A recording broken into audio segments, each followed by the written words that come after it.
over the last several days, there have been a number of people who've been talking about how, well, I think the term is harden our schools. That is, make sure that our schools are safe places where our children are going to be safe when we send them off for the day.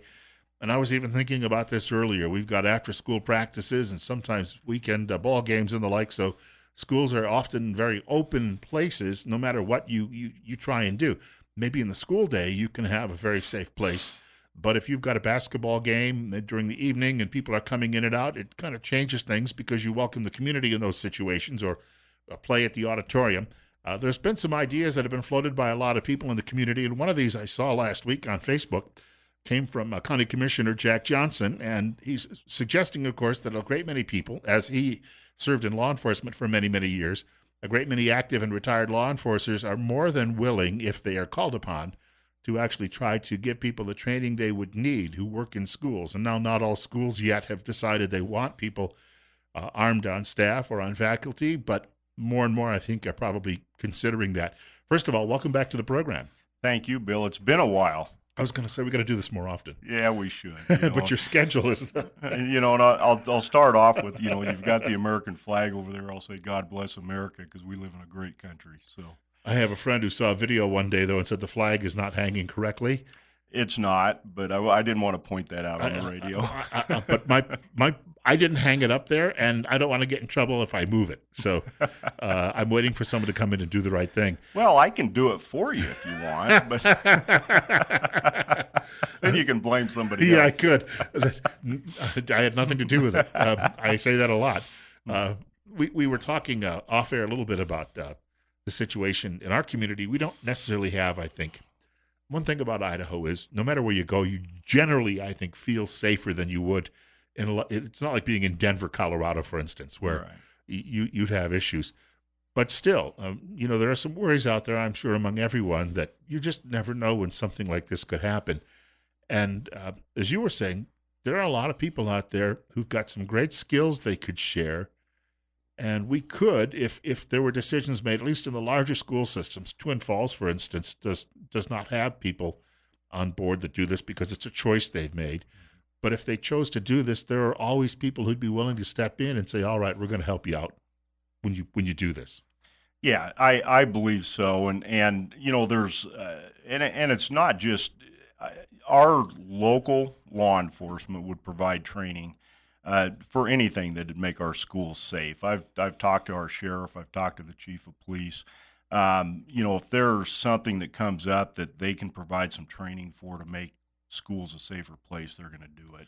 And the biggest thing, Bill, is that this nationwide is a huge political situation right now. Mm-hmm. I don't look at this as a political situation. This is a safety situation for our children and our schools. I put that post out there. Maybe that's not the exact answer, but let's get a discussion going. And that was my purpose, is let's start a discussion. Let's get some solutions on the table, hopefully before we have a situation or a problem. There are a number of things, too, I'm sure, besides just firearms that schools could be looking at.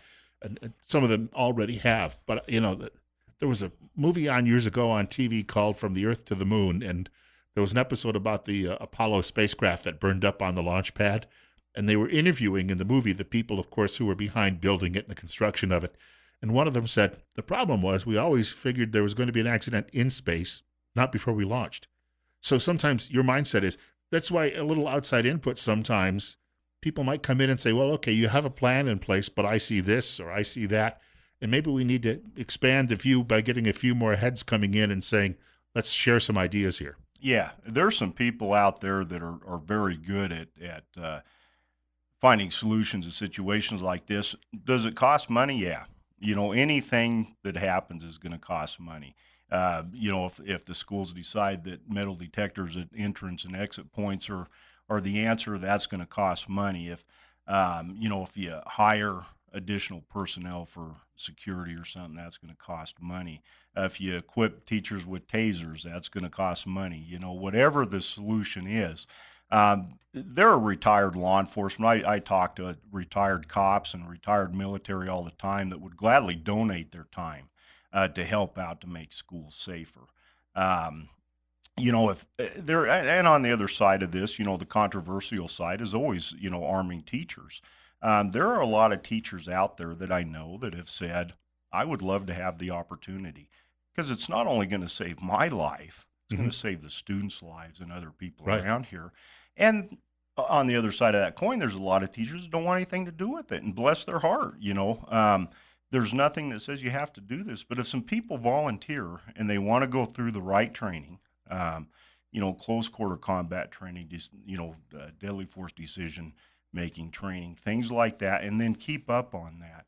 I think it's an option that should be looked at least. I had So, a teacher, I'll go back a long time, but he teaching was his second career. He had been a sheriff's deputy in Arizona before he got into teaching. So there are sometimes people and sometimes veterans too who are teaching that already have a good idea of how you handle a firearm that are working in the building, and or you've got people who are working in maintenance and they have that background. But any number of people are already there who know how to safely get involved with all of this. yeah. And it provides an immediate front line of defense if people choose to take on that responsibility. Law enforcement can't be everywhere all the time. And even if you've got a 60-second, 1 minute response to a situation, Lord help us, a lot can happen in the 60 seconds. Yeah, So, someone can get off a lot of shots. mhm. And we wanted to point out if you'd like to actually talk to Commissioner Johnson this morning, our telephone number is 208 736 0300. That's 208 736 0300. And the idea, as he said, is to get a conversation going about this and sharing some ideas on how we can better ensure that our schools are going to be safe places. We've got 34 right now on News Radio 1310, KLIX, and newsradio1310.com. Bill Colley with you as well on Top Story. And our first caller joins us. Caller, you're on the air. Hey, thanks for taking my call. Jack, I miss you. I got to know him when he was across the river in law enforcement. And Twin Falls got a good commissioner. I can't say enough about him. Wow, thank you very much. He's a great guy. Enjoy your show. I'm all for arming teachers that would like to be armed. However, nobody's even talked about this that I've heard yet. But I think the lawmakers would have to pass certain legislative laws to protect those individuals that got training and were able to give defense for our students and teachers in schools, that if by chance, and there's a chance this would happen, that a student was injured by friendly fire, that staff member or undercover law enforcement, they're pretty much covered. But those people that are trained that are carrying concealed would be protected from horrendous lawsuits that could be generated from such an extended tragedy, even though that they were using the best intentions to stop, more deaths in a school shooting. Yeah. And so that was something that I'd have to dovetail into this process before I think we would have people consent to be, carrying undercover armed weapons in the schools. But I would be all for supporting that. Yeah, and I'd have to agree with you. It's a huge responsibility to ask from somebody without some safeguards in place to help them out if something bad did happen. That's So, where our state government would really have to get involved and say, look, we will make sure that you are protected. right. That you're not going to be sitting in a civil court for the rest of your life, using up your life savings to defend yourself. Exactly right. Want to thank him for the telephone Yeah. call. Yeah, thank you. I wanted to mention too, we were talking on the show last week with Forrest and Todd when they were here for our firearm segment, and subject came up about substations actually being located in schools. And as it turns out, I was able to point out my old high school, which is now an elementary school, big building though, but the police department moved in because they had extra space. So the police department is now located there. And so if you're driving by and you're thinking about doing something bad and you see 6 police cars sitting outside, it's not just one resource officer you're dealing with. You're dealing with, it's not a huge police force by any means, but it's big enough that it would give you pause about maybe doing such an attack like that. Right.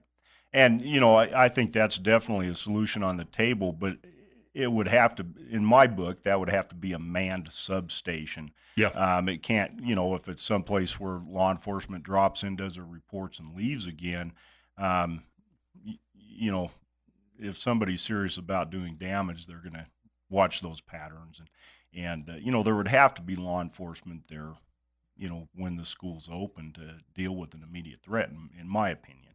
But all I think we should be looking at all solutions and ideas on this, and I put out there, if there's something I can do to help facilitate stuff, I'm more than willing to, because I just really, it would kill. It's bad enough this is happening in other parts of our country. It's been happening for 20 years, well, longer than that actually, and let's get a discussion going and figure out something that the community can come together to and agree on that will make our schools safer. And of course, when you worked all those years in Jerome County, the city of Jerome obviously has a heavy presence because you've got sheriff's deputies there, you've got the city police department there, and you've got obviously state troopers passing through now and then. But when you get out in that area around Eden and the like, there's not nearly, you just don't have the number of people patrolling the roads. It becomes a numbers game in the sense that, in the city of Jerome, it's the clearinghouse. Everyone's coming in and out while they're working and filing reports and going back and forth. But I've driven by the high school with a big Vikings emblem on it a number of times, and you do realize you don't want to say it's in the middle of nowhere, but it could take someone a long time in a response to get there. Yeah, exactly. And yeah, and I actually spent more years in Twin Falls County, almost 20, well, about 24 here before going to Jerome. And our rural schools, are probably a lot more at risk because of response times. My kids graduated from rural schools. My grandkids probably will, if I ever get any. Plug to my kids. But you can't, especially in your rural settings. I know that the Twin Falls Sheriff's Office has some school resource deputies, but there are several schools in the county, and they can't be there all the time. Now, if the community believes that that's an avenue we need to explore, then we need to look at that, as far as a manpower issue or something, and maybe the schools can help out with some of that. But we've got to get everybody on board to make it happen. You mentioned the cost because there are some schools that have spent hundreds of thousands of dollars, and it would almost be impossible to get into them. I was hearing last week that Oakland, California has such a gang problem that essentially the kids go in the morning and no one gets out and no one comes in after that first bell. But then again, you pay for that, and we have to figure out what our priority is when it comes to all of this. And you got to say, okay, our little children, that priority. Right. Yeah, and where do you want to? Do you want your kids going to a prison? Because that's essentially what that can turn into is a prison. So do you want the money going into that? So it's we got concertina wire now going around our schools, which it's just a scary thought. My friends and I, the teachers probably thought we needed it, but. Well, or, does that money go towards metal detectors and security or law enforcement or, where, and that's a community decision that needs to be made is where's the money going to go and for what purpose? We've got more coming up with County Commissioner Jack Johnson from Twin Falls County in just a couple of minutes. It's 32 right now, and Bill Colley as well on Top Story on News Radio 1310, KLIX and NewsRadio1310.com. It's 20 after 8.